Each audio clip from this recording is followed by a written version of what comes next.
Hello दोस्तों, आप सभी को आपका अपना यूट्यूब चैनल जोहार जॉब्स में स्वागत है। तो दोस्तों, झारखंड में ब्लॉक लेवल वैकेंसी जो आया है उसकी जानकारी लेकर हम आए हैं। तो दोस्तों, झारखंड के जितने भी जॉब कहीं भी निकलते हैं उसकी जानकारी सबसे पहले पाने के लिए हमारे चैनल जोहार जॉब्स को सब्सक्राइब कर लें। तो दोस्तों, चलिए आज का सेशन को शुरू करते हैं। तो दोस्तों, आज का वैकेंसी है उपायुक्त सह जिला दंडाधिकारी का कार्यालय साहेबगंज। तो दोस्तों, साहेबगंज जिला की ओर से वैकेंसी आया है। तो दोस्तों, आप सभी यदि झारखंड के कहीं से भी कहीं के भी स्टूडेंट हैं तो आप ये फॉर्म भर सकते हैं। तो दोस्तों, इसमें कोई ये नहीं है कि आप यहाँ पर डाल नहीं सकते हैं। तो दोस्तों, चलिए आज का देखते हैं कि इस वैकेंसी में कौन कौन से पोस्ट हैं और कितने पोस्ट हैं और इसके लिए सैलरी क्या है और एजुकेशन क्या है। तो दोस्तों, ये जो वैकेंसी है सबसे पहले इस जिला से लेकर आए हैं, उपायुक्त सह जिला दंडाधिकारी का कार्यालय साहेबगंज जिला समाज कल्याण शाखा की ओर से आई है। तो चलिए देखते हैं कि इसका पोस्ट क्या क्या है और कितने पोस्ट हैं। तो दोस्तों, पहला पोस्ट है केंद्र प्रशासक 1। इसका कुल पद है 1, जो जनरल अनारक्षित के लिए पद है। कितना है? 1 पद है और बाद बाकी पिछड़ा वर्ग, अत्यंत पिछड़ा वर्ग, अनुसूचित जनजाति के लिए नहीं है। अगला है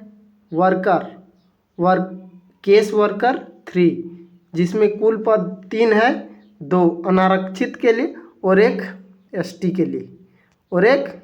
के लिए है। और अगला है परामर्शदाता 1 के लिए। इसके लिए कुल 1 पद है, वो भी जनरल के लिए है। अगला है इंफॉर्मेशन टेक्नोलॉजी वर्कर में भी 1 पोस्ट है और अनारक्षित के लिए ही है। अगला है बहुउद्देशीय सहायक 3, जिसमें 3 पद है। 3 पद है, 2 अनारक्षित के लिए और 1 एसटी के लिए और 1 एसटी अनुसूचित जनजाति के लिए है। अगला है सिक्योरिटी 3 में 3 पोस्ट है, 2 जनरल के लिए और 1 एसटी के लिए। अगला है दोस्तों, इतने ही पद, कितने पद हैं? 6 पद के लिए आए हैं, जिसमें से कुल पद कितना है? टोटल 12 पद आया है। कितना पद? टोटल 12 पद है। तो दोस्तों, जिसकी एजुकेशन क्वालिफिकेशन देख लेते हैं।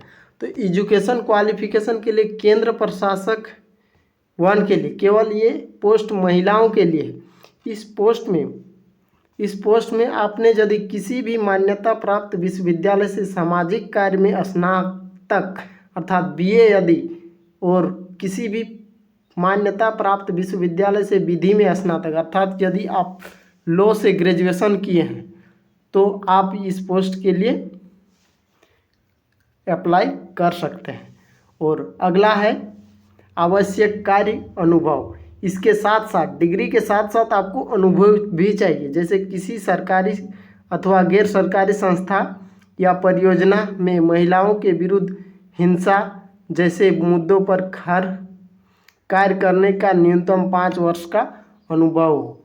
और वांछित कार्य अनुभव, जैसे इस कार्य पर आपको नहीं किया हुआ होना चाहिए, जैसे किसी सरकारी अथवा गैर सरकारी संस्था परियोजना में परामर्शदाता के रूप में कार्य करने का न्यूनतम 1 वर्ष का कार्य अनुभव भी होना जरूरी है। अगला है केस वर्कर 3, केवल महिलाओं के लिए। केस वर्कर भी केवल महिलाओं के लिए है और इसमें भी किसी भी मान्यता प्राप्त विश्वविद्यालय या से सामाजिक कार्य में स्नातक अथवा बीए या किसी मान्यता प्राप्त विश्वविद्यालय से विधि में स्नातक, यदि आपने लॉ से BA यदि किया है तो। और इसमें भी कार्य अनुभव मांगा है और इसका मंथली पेमेंट है 20,000। और अगला वाला पहले वाला का था 30,000। कितना था? 30,000। अगला है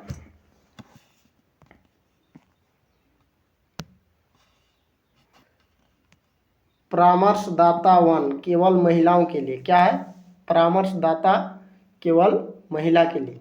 किसी मान्यता प्राप्त विश्वविद्यालय से सामाजिक कार्य में या नैदानिक मनोवैज्ञानिक क्लिनिकल साइकोलॉजी में स्नातकोत्तर, अर्थात यदि आपने PG किया है, स्नातकोत्तर यानी PG किया है, तो आपने इस पद के लिए आवेदन कर सकते हैं, जिसके लिए पेमेंट है 25,000। कितना? 25,000 प्रति माह। अगला है information technology worker. Information technology worker, जिसमें कुल पद कितना है? 1 पद है और ये महिला और पुरुष दोनों के लिए है। महिला पुरुष दोनों के लिए। इससे पहले जो था वो केवल महिला के लिए था, अब है महिला पुरुष दोनों के लिए।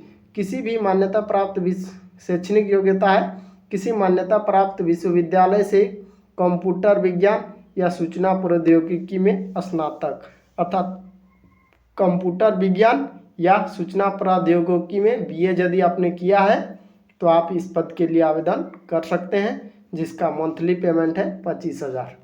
कितना है? 25,000। और इसके लिए कार्य अनुभव में मांगा है। यदि आप राज्य स्तरीय, जिला स्तरीय, गैर सरकारी संस्था या सूचना प्रौद्योगिकी आधारित संस्था, डाटा मैनेजमेंट या प्रोग्रेस डॉक्यूमेंट में आपने यदि काम किया है तो उसका सर्टिफिकेट। अगला है, तो फ्रेंड्स ये इन्फॉर्मेशन तो हमें 2 दिन पहले मिली थी, लेकिन हमारा जो तबीयत कुछ बिगड़ जाने के कारण हम थोड़ा लेट में ये वीडियो बना रहे हैं। तो दोस्तों चलिए अगला पोस्ट का जानते हैं कि शैक्षणिक योग्यता क्या है। तो अगला पोस्ट है बहुउद्देशीय सहायक, केवल महिलाओं के लिए। क्या है? बहुउद्देशीय सहायक 3 केवल महिलाओं के लिए। और शैक्षणिक योग्यता है किसी मान्यता प्राप्त बोर्ड से मैट्रिक उत्तीर्ण होना आवश्यक है, मैट्रिक में आवश्यक है। और सहायक अनुसेवक के रूप में कार्य करने का न्यूनतम 3 वर्ष का अनुभव भी होना चाहिए। अनुभव प्रमाण पत्र की भी मांग है और इसमें 10,000 प्रति माह दिया जाएगा। दोस्तों ये अनुभव तो मांगा गया है, लेकिन इसका कुछ नहीं मांगता है, इसलिए आप जो भी मैट्रिक किए हैं वो भी डाल सकते हैं। अगला है सिक्योरिटी गार्ड के लिए। क्या है? सिक्योरिटी गार्ड, इसमें महिला पुरुष दोनों डाल सकता है। किसी भी मान्यता प्राप्त बोर्ड से मैट्रिक किया है तो आपने डाल सकते हैं। इसका प्रति माह वेतन 10,000 दिया जाएगा। कितना दिया जाएगा? 10,000। तो दोस्तों आप सभी को समझ में आ गई होंगी। और इसका आवेदन ऑनलाइन होगा। आवेदन ऑनलाइन होगा। जो इसकी वेबसाइट है, आवेदन विहित पत्र में ऑनलाइन आवेदन www.recruitment.jharkhand.gov.in पर समर्पित करेंगे। तो दोस्तों ऑनलाइन आवेदन के लिए आप हमारा नेक्स्ट वीडियो देख सकते हैं। तो दोस्तों अगला नेक्स्ट वीडियो हम जल्द ही अपलोड कर देंगे। और आप ऑनलाइन आवेदन 30 मार्च तक कर सकते हैं। कितना तक? 30 मार्च तक। इसका लास्ट डेट है 30 मार्च को। तो दोस्तों अगला वीडियो हम किस तरह डालना है इसका वीडियो जल्द ही अपलोड कर देंगे। तो थैंक यू दोस्तों, धन्यवाद।